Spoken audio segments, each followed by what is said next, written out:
ఏమ్మా బెదిరించడం కర్ర ఇచ్చుకుని వచ్చాడు చూడు. కర్ర ఇచ్చి కొట్టేస్తాను రా అన్నయ్య.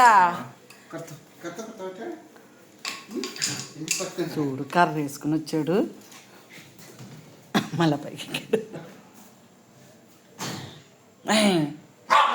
అది అది అది బంగారి అది అది రా నాన్న, అది అది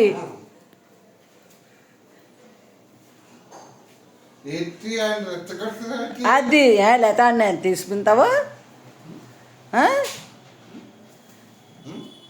వారసూపు చూస్తాడు రా, వారసూపు అన్నమ్మా అన్నా నిన్ను సతా అది అది కర్రీ కొడతాను రా అన్నయ్య. అమ్మా నా అమ్మ దగ్గరికి వచ్చేసాడు. అది అమ్మ దగ్గర కూర్చుంటాడు ఇంకా.